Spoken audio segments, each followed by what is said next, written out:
Nagaaf araarri Waaqayyoo bakka jirtan hundatti isiniif haa baay'atu.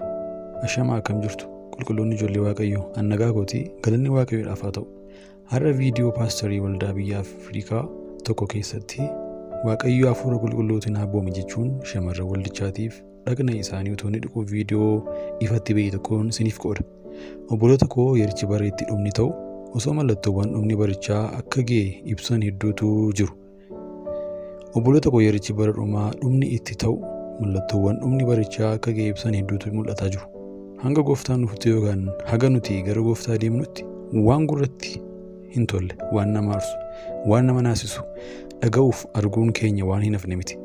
Namoonni sobdoonni ani raajii ofiin jedhan hafuura qulqulluutu goonaan jedhe jechuun ergii dhiyootees keessumaa biyya Afrikaa asuma biyya keenyattis amantootaan marga dheedaa namoonni gaalli isiniif milkaa'uu didee uffata keessaa paantii fi qabduu harmaatiin suuraa raajii isaanii waliin piriinti gochuun gurgurtaaf shamarran gaa'elaa qoramaniif dhiyeessaa turan. Bilbilaan kallattii maangooftaa Yesuusitti bilbilaa jira jechuun namoota goyyumsuu jabeessanii itti dhufan.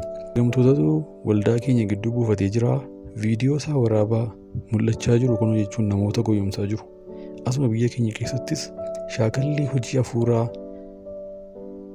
hojii hafuuraa fi barsiisa wangeelaatiin faalleessu namoota biizinas aayidiyaa dhuunfaa isaaniitiin ittiin milkaa'uuf diraamaawwan garaagaraa hojjechuurra kan darbe hafuura seexanaa fi xunqaayiwwan hedduu bira deemuun humna ittiin dhoksaa namaa argan dabalachuuf tajaajiltootni deeman akka jiran dhiyeenyatti paasteriin Afrikaa kibbaa tokko ifatti baaseera. Gochi hedduun amantii namaa qoru waldaa deeffatee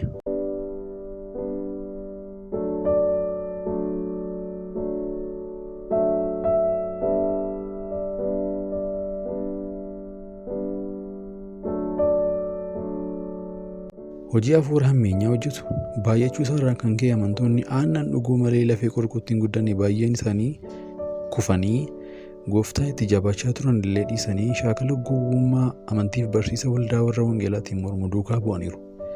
Egaa namichi kunis gaggeessaa hafuura qulqulluutiin jedhee shamarran waldaa keessaa tajaajilu gaafa jala bultii waggaa haaraa kan faranjootaatti dhagna isaanii guutuu dhiquun bakkuma amantoonni hunduu jiranitti zayita dibaafii ture.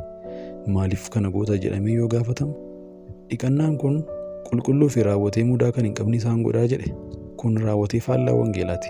Dhiqannaan nuti bishaaniin goonu hojii kamuu nuti of qulqulleessuudhaaf jennee goonu kamuu qajeelota qulqulloota nun godhu. Nama gocha gooftaatti amane qofaatu raawwatee nama sirrii qajeelaa qulqulluu mucaa gooftaa ta'uu danda'a.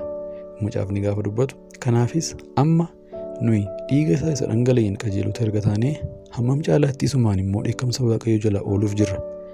Nuyi amma illee diinota utuu mataanii jirru du'a ilma isaatiin Waaqayyootti erga araaramne amma immoo nuyi warri isatti araaramne jireenya isaatiin hammam caalaatti ooluuf jirra. Kana duwwaas miti. Gooftaan keenya Yesuus Kiristoos amma araara waan qabnuufis Waaqayyootti gammaduu keenya hin himanna malee. Roomaa 5:9-10. Jaallatamoo koo viidiyoo namicha kanaa inni itti shamarran waldaa isaatii dhagna isaanii dhiquuf zayita dibu akka armaan gadiitti isiniif dhiyeessineerraa haga dhumaatti daawwadha.